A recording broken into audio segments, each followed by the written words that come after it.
Hello, my friend, and welcome to the study. I meant to get this video out last week, but there's been a lot of works going on outside, and there's lots of noise and radios and things, and it hasn't always been possible to film at night, so here we are, just a little bit late. And you can see I've got an atlas of historical events and history that I'd like to show you and share with you today. But particularly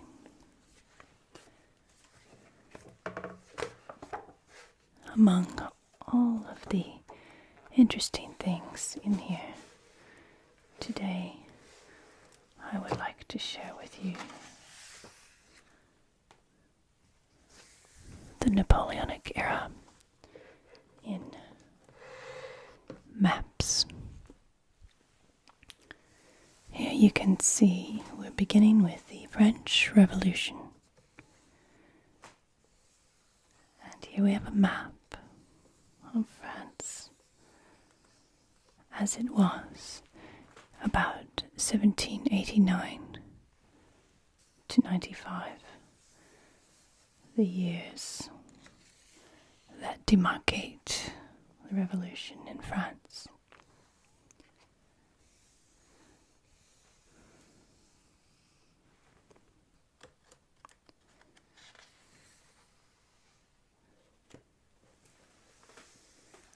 And the different stages that this event took. We can see that there were some battles. We can see that there's disputed territory, and there are different eras or periods with different forms of government or different groups in control of the government. We also have an interesting timeline here with color coding. The first part is June to October 1789, the state of emergency. Mounting economic and political crisis forced Louis XVI to summon the Estates General at Versailles in 1789. The Third Estate, formed by the commoners, formed a National Assembly and took the tennis court oath, vowing to remain united until a constitution was established. In July 1789 saw the storming of the Bastille, this symbol of the Ancien Regime, oppression, and this marked the acceleration of the revolution, the discontent of the people.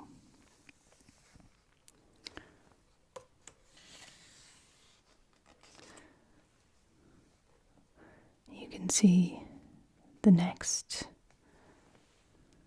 section is the National Assembly. This one is marked with a skull massacre.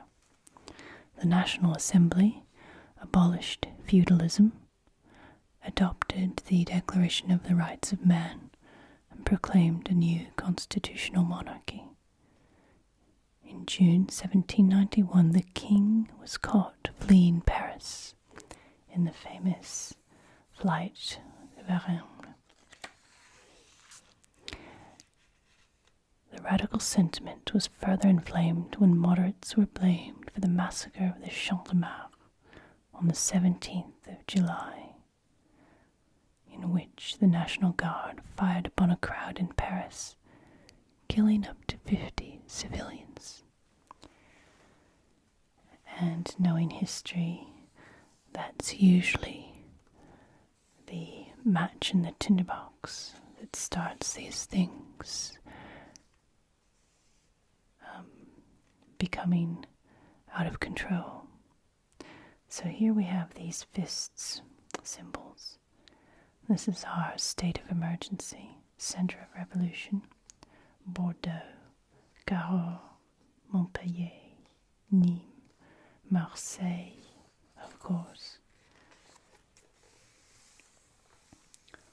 Colmar, Paris, Le Havre, Metz, Nancy, and Dijon.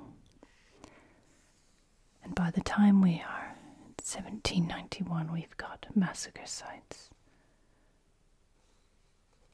in Paris and further near Verdun. And we can see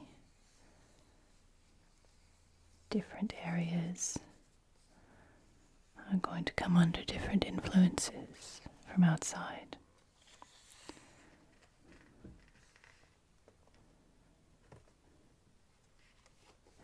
The next section is the tumult spreads abroad, 1792 to 94. This is when we see some battles. These four represent French victory. However, this one at Neuvenden in 1793 was a defeat, as well as Verdun.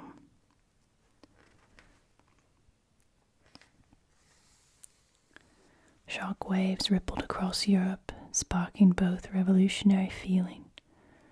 The Austrian Netherlands revolted and declared independence from Belgium.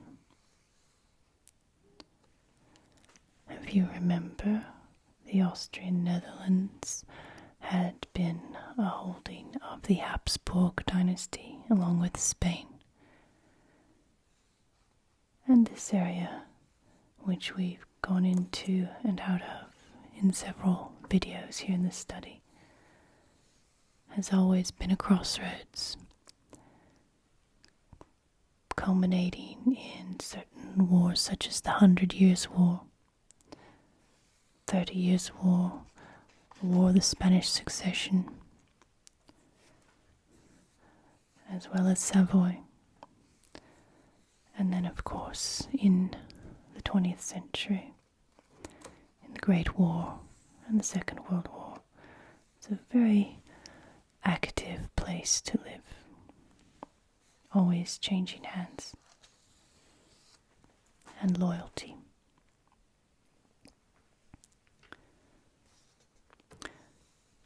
Neighbouring monarchies formed the first coalition to restore the French monarchy, and the Revolutionary Wars began with France going to war with Austria, Prussia, and most of its neighbours. Inside France, panic grew, and the revolution became more extreme. And these red arrows, you can see the offensives by France, and offensives here by coalition forces.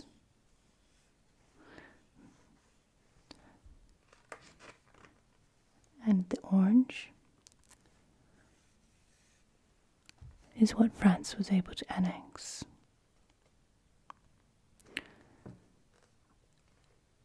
then we have these two more sections or things happening around the same years of 1792 to 93 or 4. The next one is the Republic. The Parisian mob, fearful that Louis XVI was in league with the Prussians, stormed the Tuileries Palace and locked up the royal family. The monarchy was abolished and a republic declared. This is when the Jacobin Convention took over, promulgating in 1792 an Edict of Fraternity, espousing the export of revolutionary ideals. And then, in 1793, the king was executed. Also, in 1792, there was the Levée en masse.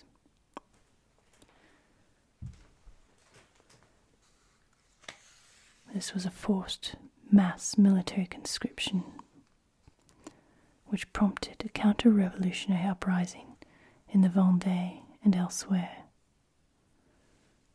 And these areas are centers of counter-revolution, revolting against this idea of conscription for military, for the revolutionary cause, which might or might not have been clear at different times.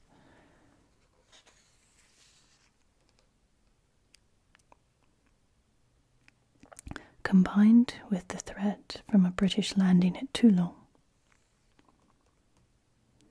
this prompted the convention in August 1793 to issue the decree of the Levée en masse, total mobilization of the entire population, and the Vendée risings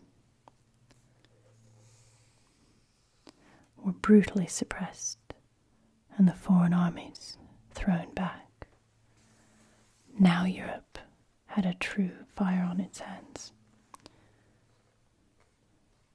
Then came the Terror, 1793 to 1794, to stamp out counter-revolutionaries. The convention instituted the Reign of Terror, with surveillance, denunciators, and mass executions. Maximilien Robespierre seized control of the Terror and had his opponents executed. In July 1794, the Terror reached fever pitch and eventually consumed its own progenitors with the Thermidor coup. Robespierre's arrest and execution was followed by the end of the Terror in France.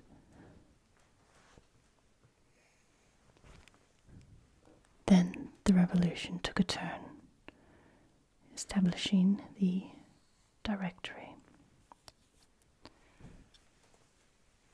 In yellow you can see where these little guillotine symbols, centers of the Terror, had taken hold.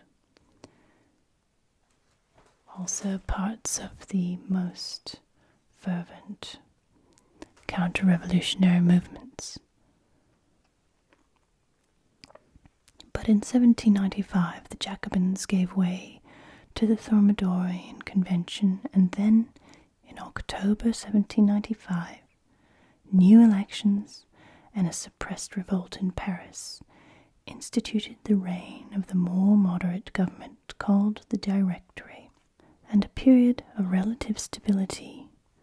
In 1796 the French general Napoleon Bonaparte launched a successful Italian campaign that would make him the leading man in France.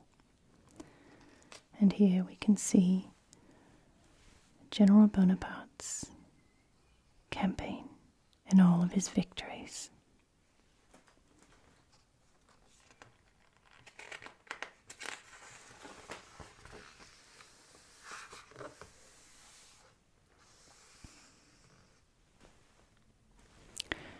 In this map, we can see all of the activities during these years, which proved a long era indeed. From 1794 all the way to 1815. This map goes to 1812, and we'll take it through to Napoleon's exile in 1815. Here we have France at its greatest expansion during the Bonaparte era. And another graph, time-wise, showing Napoleon's successes. The period 1794 to 1809 saw a string of successes for Napoleon as he rose to lead France and expand its influence briefly over all of Europe. In 1802, France had not advanced far beyond its historical borders, but it would soon become an empire.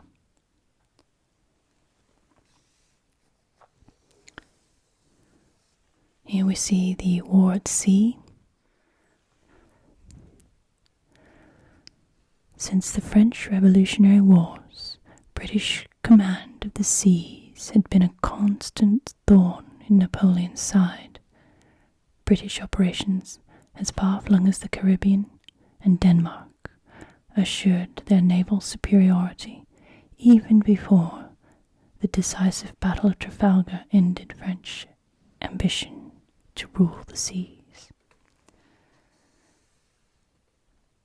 And here we have all of the French movements and the battles, the sea battles being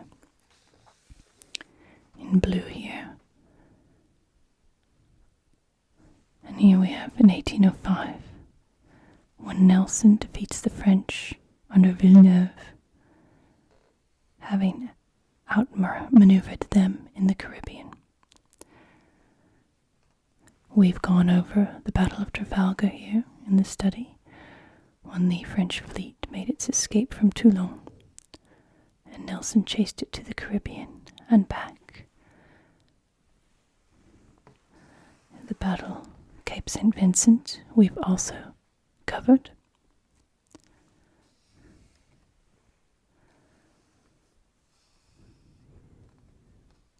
And the combined fleet, its Battle of Trafalgar, where Nelson died.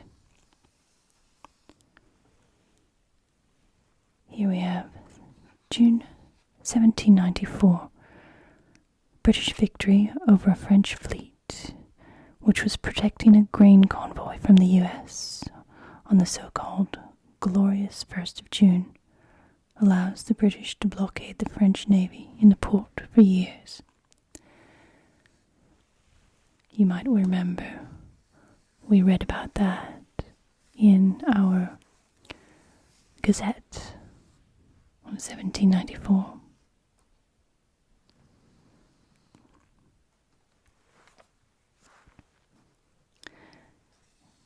And here we have the Egyptian campaign. Napoleon set off to control Egypt, and therefore probably to threaten British interests beyond, especially India. He evaded Nelson's fleet and landed in Egypt, where he won the Battle of the Pyramids against the Mamluks who ruled Egypt under the Ottoman Sultan, and Napoleon occupied Cairo.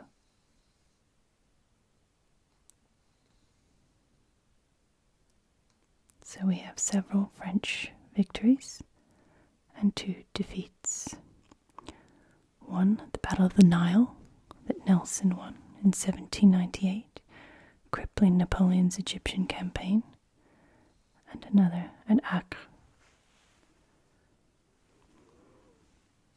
1799 to 1802 saw the War of the Second Coalition. You remember, a coalition was formed during the Revolution, and now Europe has formed a second one against the forces of Napoleon Bonaparte. In 1799, a coalition of nations attacked French interests while Napoleon was in Egypt. Russians beat the French in Italy, and Austrians drove them back over the Rhine. Napoleon returned from Egypt and staged a military coup, becoming First Consul before addressing the crisis in northern Italy. And this is what drove him to power. And here we can see the French victories in the Italian campaign. the War of the Second Coalition. We have Genoa, Milan, Zurich, and Hohenlinden. Ulm will come when Napoleon begins his wars against the Third and the Fourth Coalitions. Though who began those wars is still debated today.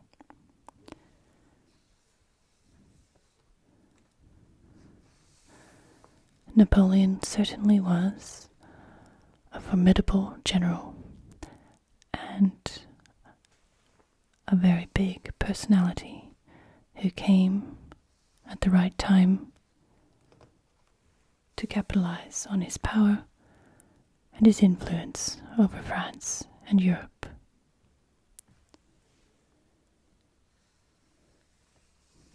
In 1805, Austria joined a British-financed anti-French coalition that already included Russia, Sweden, and the Kingdom of Naples.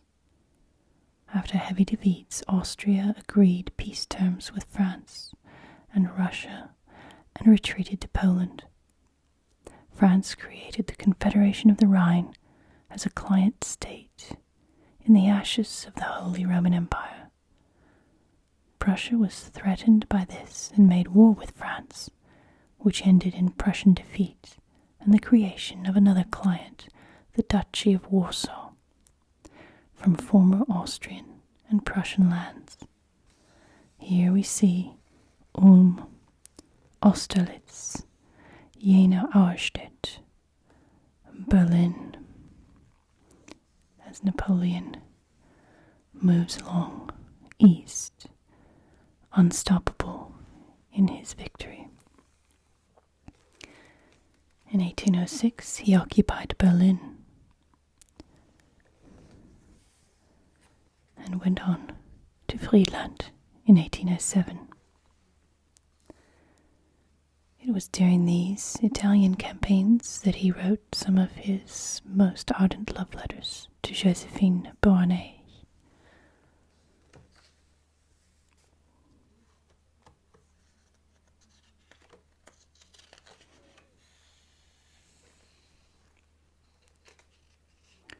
Throughout this era, we can see how the French Empire grew under Napoleon Bonaparte at its greatest extent in 1812. Napoleon's domain included most of Europe. Only Britain consistently opposed him.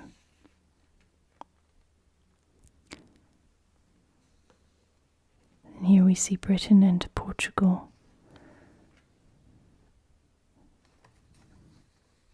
were at war with Napoleon. Here we see an independent ally in part of Russia, and the rest of what used to be the Holy Roman Empire and Spain had already become client states, along with Sicily and Sardinia.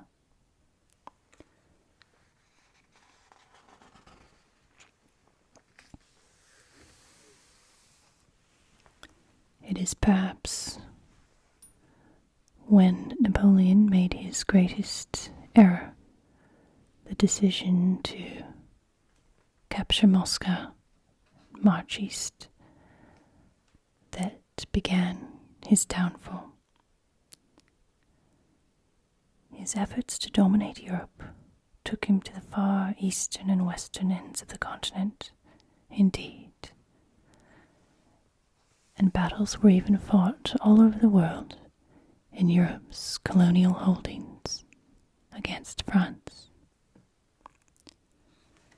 And here we have another timeline showing eras of Napoleon's defeat. One was the Peninsula War between 1808 and 1814. The French invaded Portugal and Spain and deposed the Spanish monarchy. Years of popular Spanish uprising followed in a period that coined the term guerrilla warfare. Eventually, with Napoleon distracted by crises elsewhere, a concerted effort by the Duke of Wellington, Arthur Wellesley, forced the French out of Spain.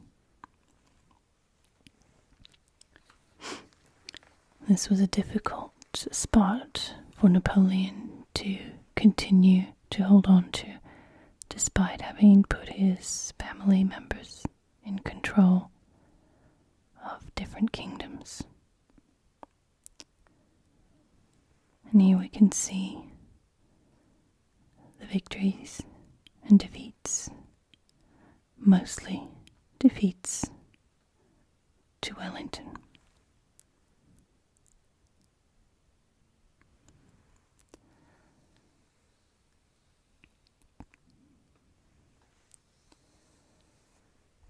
The other biggest problem was perhaps the Russian campaign in 1812. And this we can see in purple. Napoleon's invasion of Russia incurred enormous losses without success. Here we see a few victories, but nothing decisive enough to hold. The Russian forces frustrated the French by retreating all the way to Moscow, then deserting the capital. And this was their technique of burning all of the resources. Napoleon knew very well that an army can only march on its stomach, and when he couldn't feed or supply his army, they were in trouble. The exhausted French were forced to make the long return march, with the harsh Russian winter setting in. So here we are, the Russian forces in broken lines, and the French forces in the solid lines.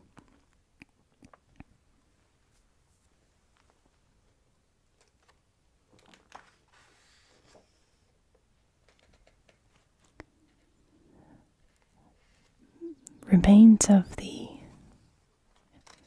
French army, the Russian campaign, have been found as far east as Lithuania.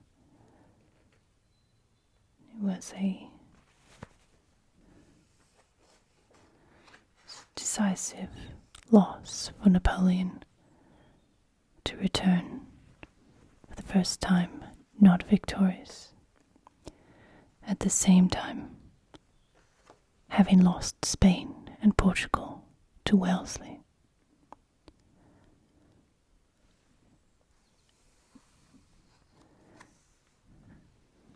Then, unexhausted, in 1813, Britain, Russia, Portugal, and rebels in Spain were still at war with Napoleon. But after his disastrous Russian campaign, they were now joined by Austria, Sweden, Prussia, and more German states to form the Sixth Coalition. The Battle of the Nations was Europe's largest prior to World War I. And here we are. Lützen, Dresden, Bautzen, and Leipzig.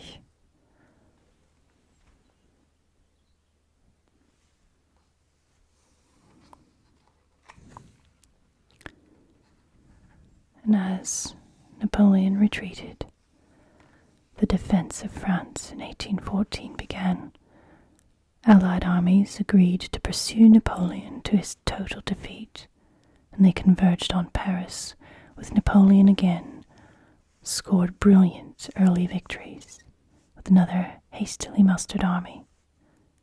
But he was soon forced to abdicate, and the Allies allowed him to be exiled as the ruler of Elba, this tiny island off the coast of Italy.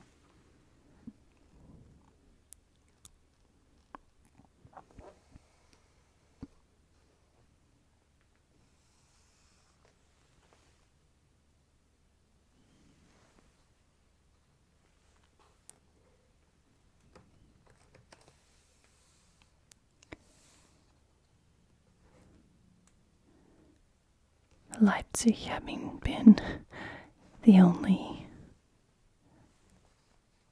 defeat of the French, but perhaps the one that drove him back. But we all know he escaped from Elba. The monarchy reinstated in France was not popular, and Napoleon was emboldened to land in France and again to gather an army, marching to attack enemies in Belgium before they could join forces. But this culminated in the Battle of Waterloo. Coming from Elba, the British under Wellington and the Prussians under General Blücher together ensured Napoleon's last defeat at Waterloo. 16th of June 1815 is in the final victories of Napoleon's career. His Armée du Nord repulsed the Prussian and British forces separately at Ligny and Quatre Bras. But the following morning, a crucial cavalry charge by the British Scots Greys Regiment that we can see here was part of clinching the battle. That and the late arrival of Blücher's Prussians.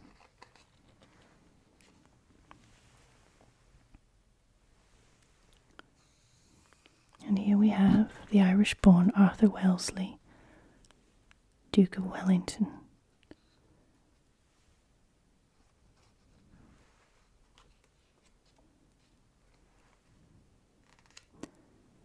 He had a leading role in the defeat of Napoleon at Waterloo in 1815,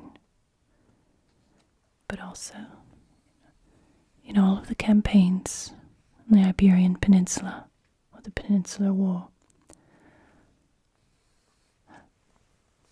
This Napoleonic era is perhaps one about which countless accounts and books have been written. This most enigmatic and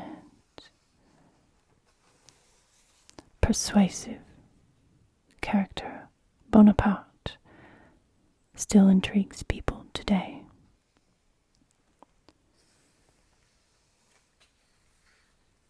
And I hope you've enjoyed this overview of maps from that era.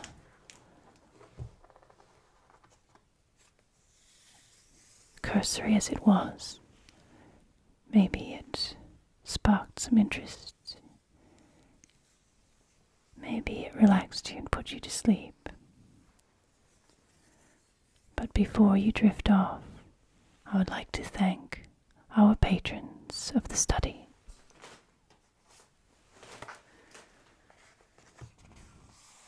Remember this notebook with the coated top and folded back.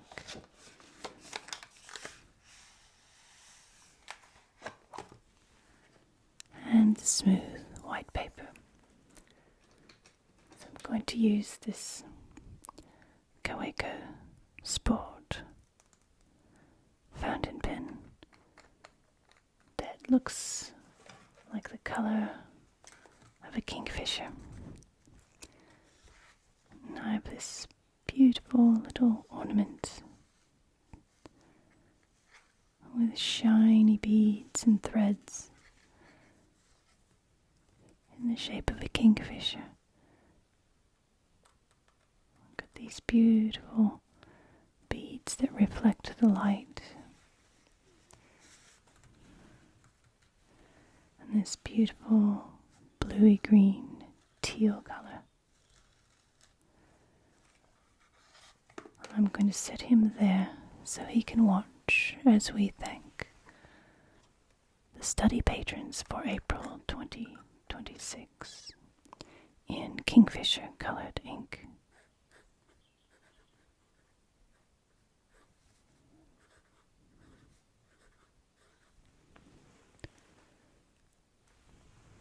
Thank you to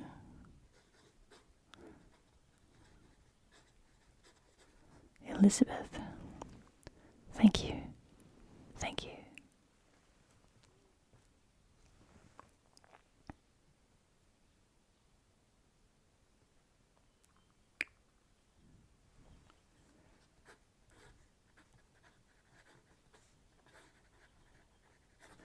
Pirate Carrie. Thank you. Thank you.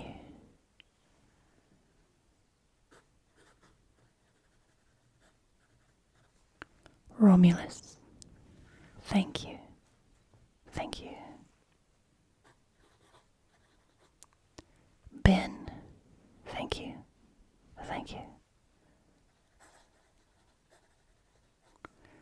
Joshua. Thank you. Thank you. Theorem. Thank you. Thank you.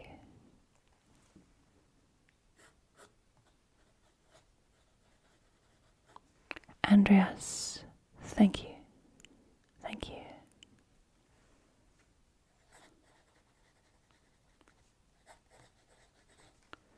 And Carman 1000. Thank you. Thank you.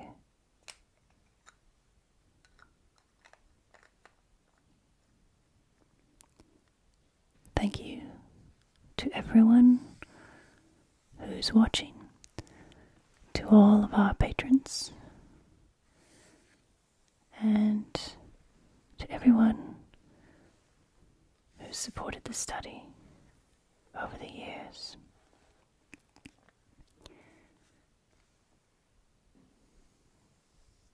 Please like and subscribe so that our little community can grow, or have a chance anyway. Be good to yourself, be kind to others, and to kingfishers. And, as always, my friend, be extraordinary.